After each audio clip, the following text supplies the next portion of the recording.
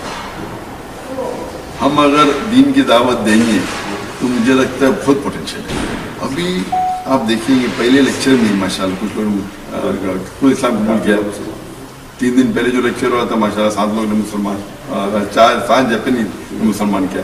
یہ چند دنوں میں 12 جاپنیزوں نے اسلام قبول کیا الحمدللہ. تو میرا یہ کہنا ہے کہ مسلمان کو دعوت ہی دیتے ہیں. اور اکثر مسلمان جاپان میں نے کہا بھی باہر جاتے ڈرتے کہ میں دعوت دوں گا تو میرے دھندے میں نقصان ہوگا, میں یہ ہوگا, میرے دشمن ہو جائیں گے. آپ دعوت دیں گے لوگ آپ پر عزت کریں گے. تو ہم مسلمان کو ان کو دعوت دینا چاہیے صحیح طریقے سے قرآن اور صحیح حدیث کی روشنی میں.